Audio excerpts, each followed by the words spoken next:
Hello everyone, welcome back to the Hour of Devastation full set review for Blue. I'm Brett and once again joined with Anthony. How you going, Ant? Yeah, good, Brett. Yourself? Doing pretty good. Ready to get on and see some excellent Blue cards. Yes, hopefully blue's better in this set. So just a reminder for those who are watching who maybe haven't seen us before, we're going to go through every single card, talk a little bit about what it might be able to do. We're a limited focused set review, so we're going to talk about how it's going to impact your sealed, your draft, and your pre-release events, stuff like that. But we'll throw in some commander or standard or modern stuff whenever it comes up. Yeah. And to kick things off, we've got the Aerial Guide. So this looks like an awesome common. It's 2 and a blue for a 2/2 flying Drake. And when it attacks, another target attacking creature gains flying until end of turn. So it just jumps a guy. Yeah, this card's sweet. Usually for limited, you have to work a little bit harder for your for this effect. We've seen it before. We saw it in the last set. It was a 4-mana 2/2 with flying, and you had to cycle to give another guy flying. And this, you just have to attack, which is just awesome. This card's going to be one of the best blue commons, I think. Oh, absolutely. I mean, as far as a common, this is a Windrake, and that is a perfectly playable common by itself with no other text, but that ability is going to be huge. Yeah, it just leads to the control, even the control decks wanting to beat in. Yeah, so if you're playing blue, you're playing Aerial Guide, and you're going to pick that early. Yep. Alright, great card. Let's keep it rolling with the Avon Reedstalker. Oh, this is another good blue common. 3 and a blue for a 2/3 bird warrior with flash and flying. So we've seen this before. It's a kind of a reprint of Nephalia Sea Kite, and that was an excellent common in the Innistrad block, and it's going to be excellent here as well. There's a lot of aggro creatures, and this is going to come in and ambush one. Yeah, unfortunately, it doesn't really combo with our previous Aerial Guide because it already has flying, so you know, a bit of a downside there. But otherwise, yeah, really good. Yeah, what are you going to do? Obviously, they couldn't reprint Nephalia Sea Kite because it references a place on Innistrad, so this is functionally the same card. Yeah, and this is a really high pick. You're going to 2-for-1 people with this a lot of the time. Yeah, great card. Alright, so blue kicking off very strongly. Let's keep it rolling. Yeah. With the Champion of Wits. So the magnificent art of our background here is Champion of Wits, 2 and a blue for a 2/1. When it enters the battlefield, you may draw cards equal to its power, and if you do, discard 2 cards. So on the front face, it comes with a Careful Study, draw 2, discard 2, and then if you eternalize it for 7 mana, it comes back as a 4/4. But that cost also comes with draw 4 cards, discard 2, and this is just an awesome piker. Yeah, this is really, really good. I'm probably always just going to take this and play this. Just value all around. If you can, I would even consider wasting a pump spell by when this triggers on the stack to buff its power, and get extra cards out of it. Yeah, that could be a lot of fun. Just giving it a giant growth or something like that. Suddenly you're drawing 5 cards, discard 2. Yeah, that's sick. Yeah, that's amazing. Alright, Champion of Wits, a very cool card and a very early pick, no doubt. And beautiful art as well. God, it's really good. Looking forward to seeing that one in foil. Yeah. Alright, so Countervailing Winds. What's this about? Yeah, this is not a great card. A 2 and a blue for an instant. Counter target spell unless its controller pays 1 for each card in your graveyard. And it has cycling 2. I don't like it. At least it cycles. Yeah, I mean, you got to have the cycling deck for it, but otherwise, no. No, this is a pretty awful counter spell, to be honest. It's a functional reprint of... It's not Logic Knot, I always get this mixed up. But there is another one that has Madness.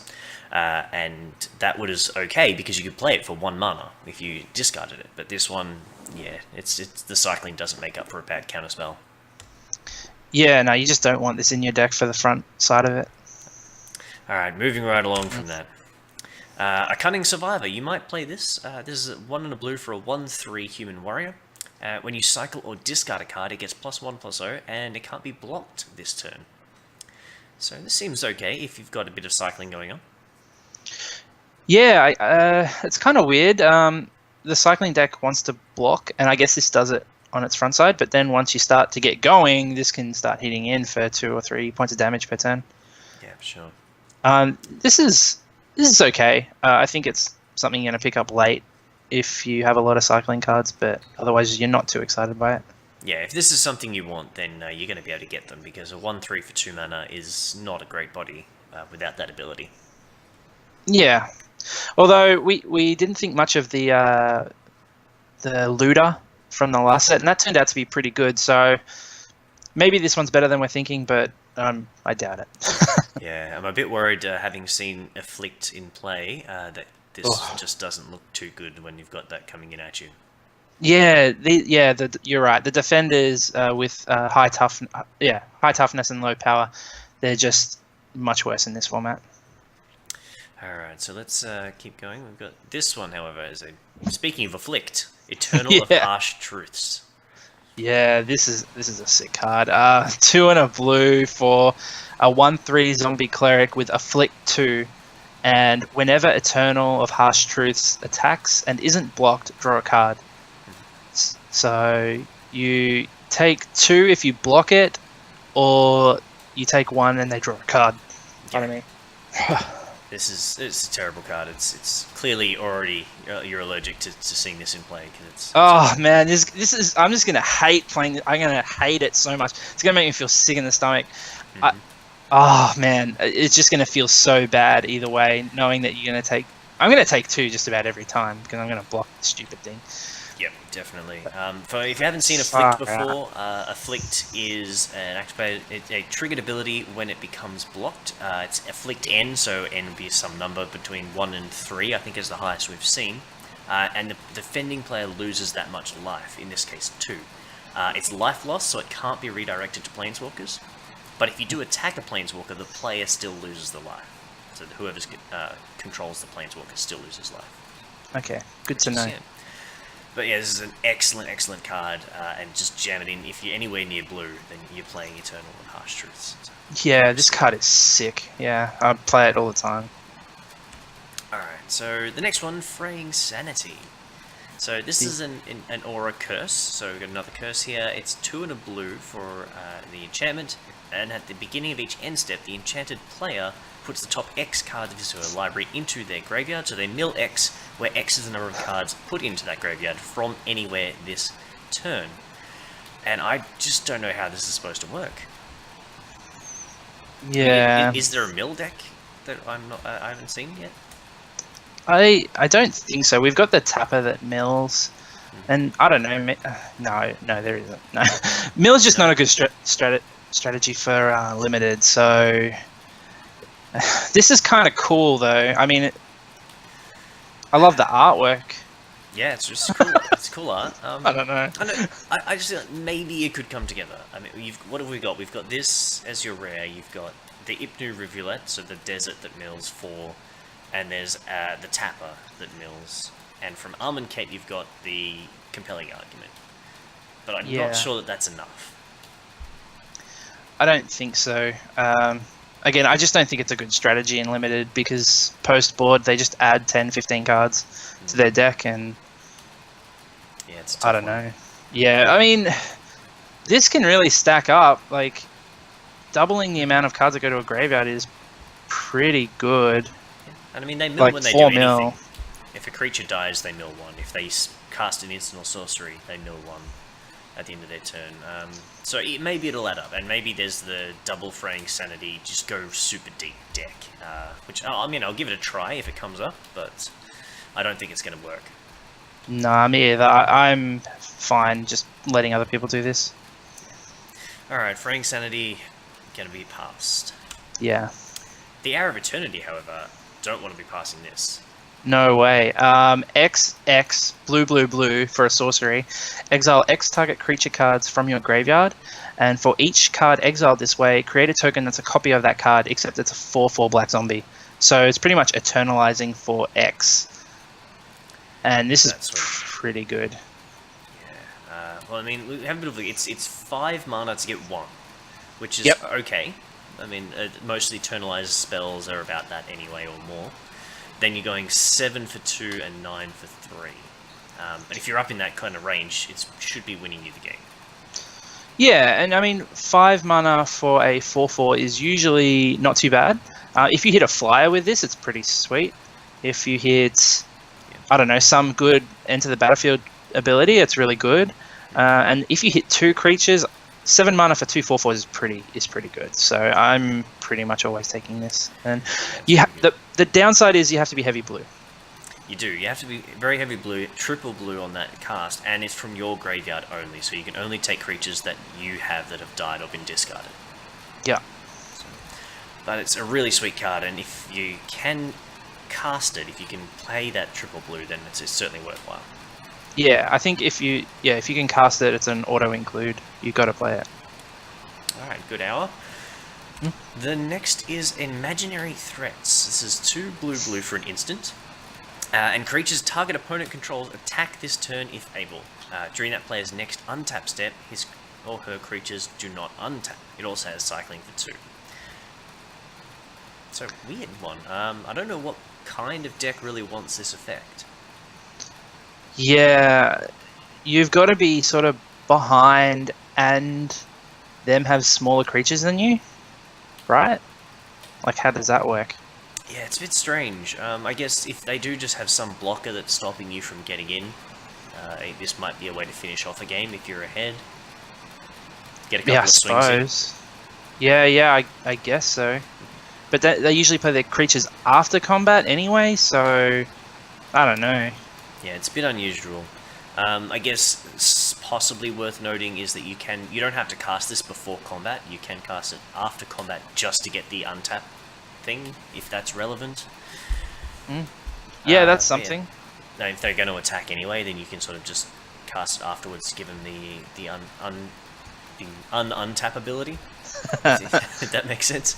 And it cycles, I guess, so if it's not relevant, you can get rid of it. So I don't mind this card. I don't think I'm going to be going out of my way to get it, but I can see it getting into some decks. Yeah, it's not really the kind of card I like to play, but I'm going to have to be aware of it because it's going to be annoying when it works. Yeah, I'm pretty happy to avoid this most of the time, I would think. Yeah. Alright, let's pass on the Imaginary Threats to Jace's Defeat.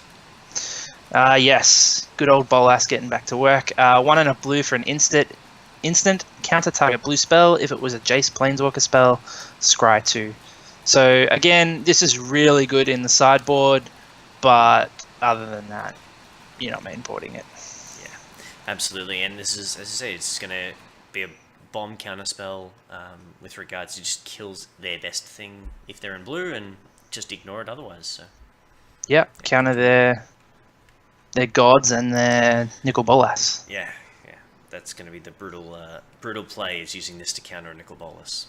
Yeah, that's going to be good. Alright, so Kefnet's Last Word. This is probably the most powerful of the God's Lasts. This is 4 mana for sorcery. Gain control of target artifact, creature, or enchantment, and then the God text there is lands you control don't untap during your next untap step. So it's a permanent mind control. It's just, I want that, it's mine, end of story, but you don't untap the next turn. Yep, this card is sick. There isn't much better. Oh, no, there's nothing better than mind control or control magic in limited. It's just as good as it gets. Yeah. You take their best thing, and then they have to deal with it. It feels so good. It feels so bad on the other side. And it's just such a raw, powerful thing, and you never pass this first pack. Never, ever, ever, ever, ever.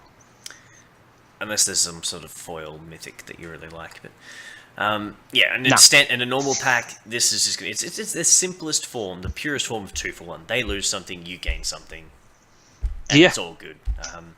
So yeah, amazing card. Play it 100% of the time. This is an A+ bomb.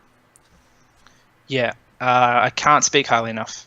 Card's ridiculous, and the downside of your lands not untapping doesn't matter. Just doesn't matter. Yeah. Card's so good. All right. The next one is a Nimble Obstructionist. So this is pretty interesting. It has some applications outside of Limited. Yeah, 2 and a blue for a 3/1 flash flying. and it has cycling for 2 and a blue. And when you cycle it, you can counter target activated or triggered ability you don't control. Yep, that's a good one. So that's Vendilion click stats, 3/1 flying flash for 3. That's pretty good. Yeah. So you just get it's a reasonable beater, and then every now and then you're just going to get them with this stifle effect. Yeah, I mean, it's not a limited thing. You don't really have that many that you want to get, but what are the applications outside of that? I mean, Stifle is a card that's not currently legal in Modern. It's more of a legacy card, but it's where your opponent goes for a fetch land and you counter that ability, so they just go down a land. But Planeswalkers or anything, it's any kind of activated or triggered ability is going to be big. This also could have been used against Marvel if that was a deck still. Yeah, they banned too quickly, didn't they? Yeah, I mean, they spend 6 energy and want to go and use their Marvel, and you just say, no, you're just going to waste that energy. And draw a card. Yeah, and then you draw a card. So, really cool card, really powerful card. I just don't think it's going to have too much of a place in Standard anymore, but we'll see what other activated or triggered abilities there might be. Yeah, I mean, the other thing for limited is this is still just a good card. Probably not a first pick. You won't pick it over good removal, but a 3/1 flash flying for 3 mana is quite powerful. So you'll still play this in your limited decks. You just probably won't be cycling it that much. Yeah, it's gonna do some work for you. Yeah. All right. So tell me about the Ominous Sphinx. Ominous Sphinx is 3 blue for a 4/4 flying Sphinx, and whenever you cycle or discard a card, target creature an opponent controls gets -2/-0 until end of turn. This is a really powerful card for an uncommon. It's all good. 5 mana 4/4 flyer. You'll take that. Yeah, every day you'll take that. And then every now and then you just get your opponent by this threat of activation, cycling, discarding, make the dude smaller. Yeah, I mean, not much brawls with a 4/4 in the air to begin with, but this will even start beating ground guys when it negs their power. So this card's really, really good and a high pick. I'm kind of liking how good the blue flyers are in this set. Yeah, I think there's certainly room for an aggressive blue-white deck with flying and some good combat tricks. So doesn't have to all be control in blue. No, unfortunately, but no. It's I'm liking the look of it. Blue might be viable now. Yeah. All right. Next, we have a proven combatant. This is a 1 mana 1/1, which you should never play. You should avoid 1 mana 1/1s as much as possible. This one has Eternalize, so for 6 mana you can turn it into a 4/4 black zombie human warrior. But even so, I still don't want to play this proven combatant most of the time. Yeah, as a proven combatant, it should have more power and toughness, I think. You would think so that's it's a flavor fail, and I mean, it took care of those dummies pretty well. Well, yeah, I guess the 0/1s, it'll take care of them. The only way I see myself playing this is if I'm like really desperate for playables, or if out of the sideboard, if my opponent's got a bunch of X1s, I'll bring this in, trade off, and then get a 4/4 late. Yeah, I guess we did mention there's an aggressive blue-white deck, so if you're in a very aggressive blue-white deck, this might be okay, because it's got early game and late game application. But yeah, it's not a card that I'm excited to be putting into my deck at any point. Yeah, and if I had something like this, I'd want like some sort of equipment or enchantment to augment it, because as a 1/1, it's just not good enough. Yep, I think it's the trusty dagger or some such that we have a bit later on. There's a dagger that might be useful for this. Yeah, or even the Carapace. Is it Carapace? From the last set that gives +1/+1. I'd want something like that. It's the Honed Khopesh. Honed Khopesh, yeah. Yeah, no, good stuff. Yeah. So yeah, mostly I'm thinking we can leave it alone. Yep. Alright, Real Form is a bit unusual. So this is 1 blue for an enchantment, and it's similar to a card called Ancient Tomb, where that was whenever a creature entered, it became a 3/3. This one becomes a 3/3 flyer whenever you cast a non-creature spell. It also has a static ability, 2 and a blue to scry 1.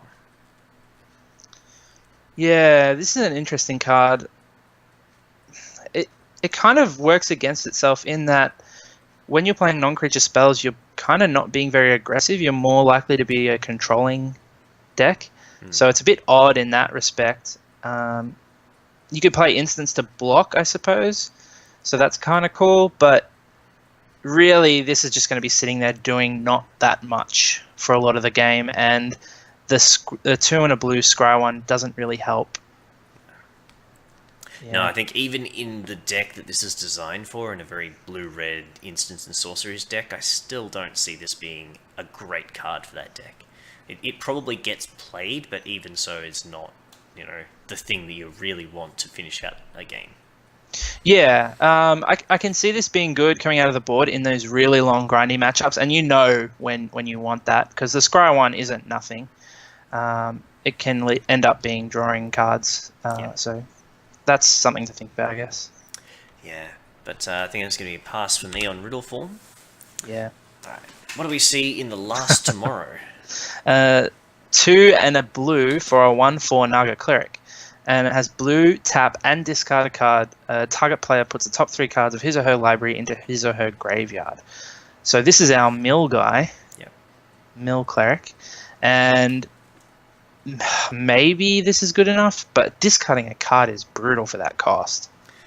Yeah, I do not see this being a deck. I think on the LLR pre-release, Cameron tried to play this to not much success. And he did mill a guy out. He did mill a guy out. He did once. In one game, yeah. He wasn't dedicated enough. That was the problem. Yeah. The problem with this is not just that the mill is not that effective. It's also that you have this extra cost of discarding your own card. So you're limited as by how much you can mill. Even if you have 5 of these guys in play, you need cards in hand. So your deck not only needs to mill, it also needs to have graveyard synergy, so you can do something with those cards. It needs to be able to refill its hand. I think it's too many hoops. Yeah, I'm inclined to agree with that. The one thing about discarding a card is some of the cycling abilities also work off discarding, so that's something to think about with Drake Haven and stuff like that. You might play this in one of them. Yeah, if you have a Drake Haven or something like that, that would be a bit more of a justification, because you can discard your cards and you're turning them into 2/2s. Yeah. But yeah, if it comes together in a draft and I've got 3 or 4 of these at the end of pack 1 or pack 2, then I might look at it. But even then, you're going to run out of cards so quick. Yeah, you need to be opening like Pull from Tomorrow in Armenket in order to make up for it. Yeah, I don't like it, really. No. Passing on the mill. How about this guy? Is he any better? I think so. Sinuous Striker. 2 and a blue for a 2/2 Naga Warrior. Has blue. It gets +1/-1 until end of turn. And Eternalize for 3 blue and discard a card. This is a powerful card. Yeah, this is nice. This is reminds me of Watercourser from a few sets ago. Yep, that's the one. Watercourser was a little bit better because it had another point of toughness, so it could go up to a 4/1 on the front face, but the Eternalize is what you're really paying for here. Yeah, being able to make a 4/4 and then that what goes up to 7, that's huge. Yeah, it's a big guy. So yeah, I don't think we should be sleeping on this guy too much, and it's certainly worth a spot in blue decks. Yeah. I mean, we talked about the discard a card as an Eternalized cost in one of the white, for one of the white cards, and you just have to look at it as your land becomes a 4/4 dude with this ability, because when you look at it like that, it's actually quite good. For sure, yeah. That discard is not as bad, and 5 mana is pretty reasonable for a 4/4. Yeah, I mean, what are you going to do? You play it on turn 3, you attack, use the ability maybe once and trade off with something, and then the following turn Eternalize. That seems great to me. Yeah, good card all around. Yep. Alright, the Spellweaver Eternal just has so many words on it, so I think it has to be good. It's a 1 blue for a 2/1, which is a fine, playable, sort of low-level blue card. This is a zombie Naga Wizard. It has Prowess and Afflict 2. So it has a lot of words, but only 3 that we actually care about, and they're good. I mean, prowess, good stuff. You can get people out. Afflict, so that it's going to be doing damage even if it gets blocked. Yeah, I mean, this is just an aggressive 2-drop for blue, and I think it's quite good. The prowess is probably more of a defensive thing than normal because, I mean, going to 2 toughness doesn't really matter. Afflict is just a great, powerful attacking ability, so it just seems like this card wants to attack and not block, and that seems, I mean, good for blue, I guess. Yeah, I'm just looking at the prowess you mentioned is defensive, but I think it's got some good offensive capabilities because you can swing this into a 3 toughness creature, and they know they're taking 2 minimum because if they block it, they're going to have to take 2. Are they willing to then also trade off their 3 toughness guy? I mean, that prowess is going to be pretty threatening as the threat of activation. Yeah, that's a good point actually. And if I was on the receiving end of that, I'd probably just take it, which is annoying, really. Yeah. That's why you play your good 3-drops to, nullify their 2s. So this is going to play better than it looks, I think. Yeah, it's a very good card, and for a common, I think you're definitely going to want a few of these. Yeah. Okay. Bad anticipate is bad. Yeah, strategic planning is 1 and a blue for a sorcery. Look at the top 3 cards of your library, put 1 of them into your hand and the rest into your graveyard. So it's not strictly worse than anticipate because the cards go in your graveyard, but it's a sorcery, and looking at 3 is just not that great. It's kind of ponder, right? Oh, except ponder let you shuffle if you didn't like the 3. Yeah. Well, obviously, yeah. Yeah, no, it's not good. It's not worthy of being compared to ponder, which is banned in modern. Yeah. Yeah. Okay, fair enough. But yeah, as you mentioned, putting them into your graveyard is a big deal compared to being on the bottom of the library because you can use Eternalized cards and stuff like that. But even so, I don't think this is the kind of card I want. Yeah, I don't think so either. So, I don't think it worked well for Jason Gideon. So, let's just say no to strategic planning. Yeah, they need to plan better. Yeah. The Striped Riverwinder, however, is much more interesting. This is 7 mana for a 5/5 with Hexproof, which is excellent. Add on to that, you can also cycle it for blue when you haven't got 7 mana. So I'm all in for the Striped Riverwinder. I want these in every blue deck. Yeah, this is great. I think it's better than the one we got from Amonkhet, the River Serpent, just because Hexproof is just so much better than the drawback. I mean, even if it costs 1 more, it doesn't matter. You can cycle it for a blue. So I'm more than fine playing all of these in my blue decks. Absolutely. The art's really striking too. It's got very, I don't know, it just really jumps out at you. Yeah, it looks like it's got kind of an outline, doesn't it? Like a black outline almost. It doesn't, but it kind of looks like that, and it kind of looks a little cartoony, doesn't it? Yeah. I quite like it though, so... yeah, no, it looks cool. Look at that. You mentioned Hexproof, and we really can't undersell how important Hexproof is. It just makes it so difficult to interact with as a 5/5. Yeah, I mean, what the really aggressive decks want to do is just use a cheap removal spell or pacifism or something, and then just swing past. Or there are a lot of can't block abilities, so this is going to block when you play it. So knowing that is it gives you a lot of certainty, so it's good. Absolutely, yeah. So you don't need a lot of these, certainly. I mean, cycling is nice, but you don't want to fill up your deck with Striped Rewinders. But I'm happy to play a couple in pretty much every blue deck. Yeah, for sure. Cool. Supreme Will. Yeah, I know you really like this card. I do. This is a 3 mana instant, so 2 blue, and it's Mana Leak, Impulse, jam them together, and you can pick whichever one you want. So Mana Leak, counter target spell unless they pay 3, or look at the top 4 cards and you take 1, the rest go on the bottom of your library. So it's just great. You've got options, and options are always better. It's 3 mana is a touch more than you'd want to pay for any of these effects individually, but the fact that you can get to the end of the turn, they didn't cast anything you wanted to counter, so you just replace it with something else.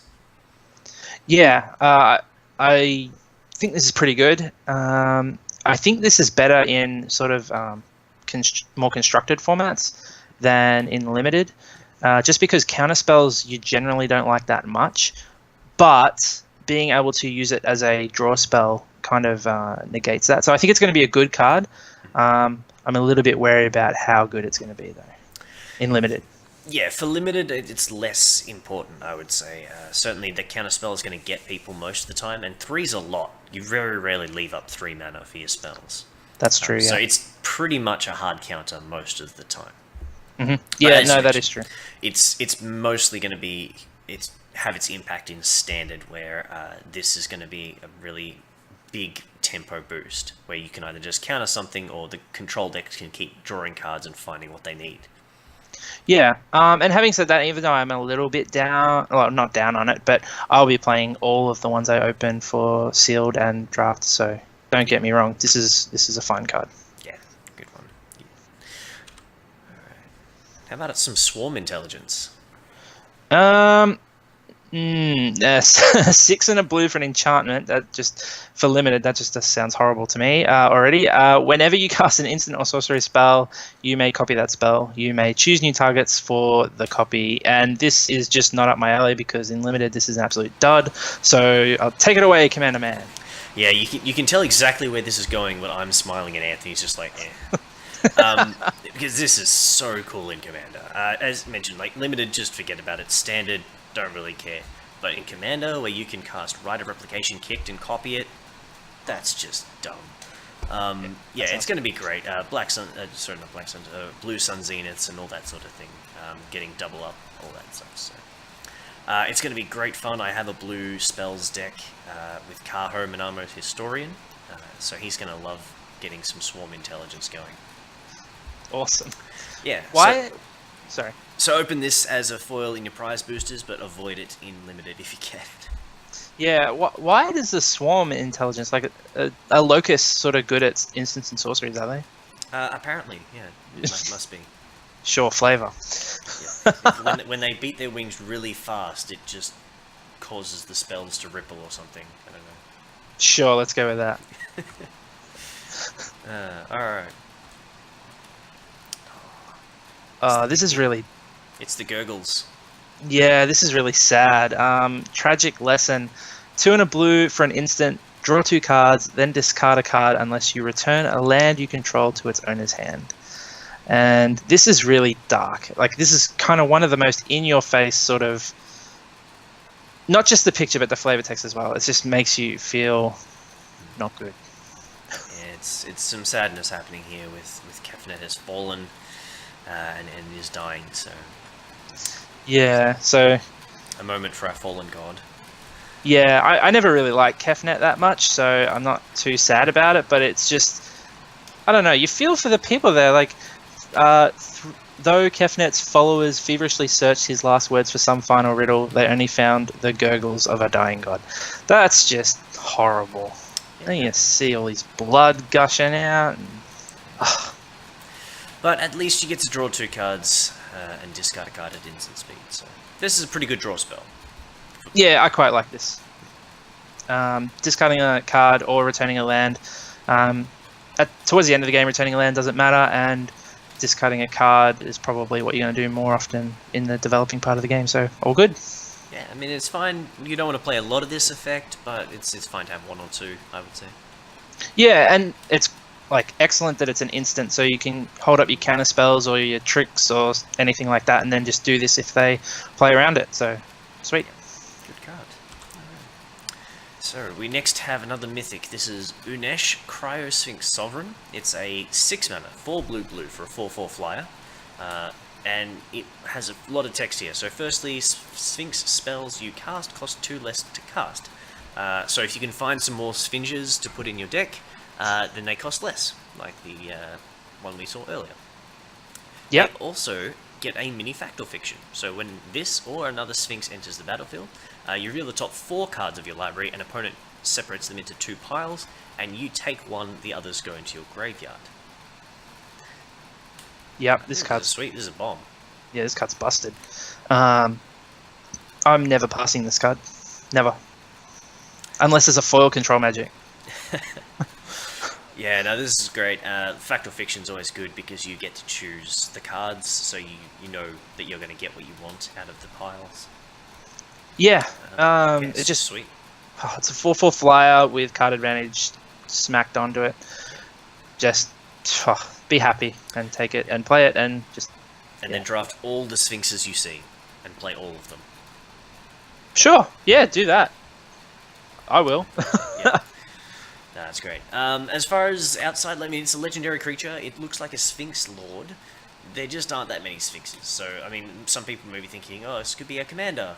Not really. There's about 40 Sphinxes in total for Magic, and only half a dozen of them are worth playing, realistically. Most of them are pretty bland. Sphinx of the Final Word's kind of good, and Ambassador Sphinx is pretty good. But yeah, overall, not really great for Commander. Yet. Yeah. Maybe the Commander release will be Sphinxes. Yeah, maybe. That'd be cool. Alright. Unquenchable Thirst. What does this do? 1 and a blue for an enchantment aura, enchanter creature, and when it enters the battlefield, if you control a desert or there's a desert card in your graveyard, tap a target creature, and the enchanter creature doesn't untap during its controller's untap step. Nice. So this is blue removal. Yeah, this is a claustrophobia for 1 less blue, assuming that if you have a desert. If you don't, then it's probably going to get something anyway. Yeah, you can usually wait for them to attack with the creature or something like that. You kind of have to take 1 hit from it, and then you can keep it tapped from that point onwards. Yeah. This is a really good card. I'm playing all of the ones I get for blue. Absolutely, yeah. And when it comes to common removal in blue, this is as good as it gets. So you should definitely play as many of them as you can. And this will make you play the blue deserts, even the crappy uncommon one. Hey, that's our mill engine. Sure. The next card is another kind of blue removal. This is Unsummon. It's back. Yes. It's always a fun card because you can just get people. It's 1 blue for an instant. Return a creature to its owner's hand. Yeah, I love this card. I probably shouldn't love it as much as I do, but it's just so versatile. 1 mana and it just impacts so many things. It gets their combat tricks. It gets their removal. You can save your own guy. It makes their auras so much worse. It save if they're swinging in for a lethal attack, you just 1 blue mana to make it maybe not lethal. It's just so versatile, and just finding the right spot. It feels so good when you get them with it, and I just love the versatility of this card. Well, now to temper expectations somewhat, this is a tempo card more than anything. Yes. This is not something you should consider as outright removal. It will have those sweet moments where you save your guy from their combat trick or from their removal spell, or you'll get a 2 for 1 because they had an aura. But it's also going to be times where you have to bounce a creature to save yourself from lethal, and they just play it again. Yeah, so this is definitely, it doesn't permanently deal with threats, and that's something you have to know about it. Don't treat this as a removal spell. Just treat it as a really good trick. Yeah. And if you have a few of them, like you can play maybe 1 or 2 in the main board, but if you have a couple, certainly consider bringing them in against white, because white's removal being the pacifisms are really bad against Unsummoned, because you can bounce your guy and then play it again to unlock it from pacifism. Yeah, definitely. That's definitely something to be aware of. Alright. And I think this is our last one, the Vizier. Yeah, Vizier of the Anointed. 3 and a blue for a 2/4 human cleric. And when it enters the battlefield, you may search your library for a creature card with Eternalize or Embalm, and put that card into your graveyard, then shuffle your library. Whenever you activate an Eternalize or Embalm ability, draw a card. Got tongue-tied there. This card's awesome. It's effectively drawing you a card by putting a playable card in your graveyard, and then when you play that card, you draw another card. Yeah, seems sweet to me. This is all upside. I mean, it's slow, no doubt about that. I mean, it's a 4 mana 2/4. It's kind of a giant spider without reach. But in the kind of deck that wants to be embalming and eternalizing, this is amazing. Yeah, I think so as well. Even if you've only got like 1 or 2 of those kind of creatures in your deck, you're just always going to run this because it just gives you a bit of card advantage. A 2/4 is not horrible to block with, so Yeah, I can't see myself not running this in a blue-white deck, or Yeah. just a blue deck with Embalm in that. Yeah, I'm really happy to run this. I wish I'd had this card when we were playing at the GP because my deck was blue white embalm, so it would have Ah, been amazing. I probably would have decked myself, to be honest. yeah, that many. Yeah, I did. Oh, that's sweet. But yeah, I think this is going to be a lot of fun as a draft card. I don't think it's going to be the most competitive because you're going to have a bit of a setup for it. It's a little bit slow, but yeah, I think it's really fun. I suppose it's a little slow, but I don't know. I think this is quite powerful, and I'll be taking it highly, I think. Absolutely, yeah, I agree. This is the kind of deck I want to play because there's always something to do. Yeah. Alright, and if I'm not mistaken, that is it for blue. Blue's really interesting, I'm thinking. We've got a bit of aggression, we've got a bit of control. It's going to go one way or the other. Yeah, I think it's going to be really interesting drafting blue because I think the cards that are really aggressive probably don't fit really well with the controlling ones. So you're going to have two very distinctive blue decks going around. Yeah, well, I quite enjoy playing a bit of blue, so I'm looking forward to seeing how it all shakes out. Yeah, me too. Outstanding. Well, thanks for joining me again, and thanks all of you for sitting through the blue cards. We'll be up pretty soon with the black cards next. Yep, let's do it. See you then. See ya.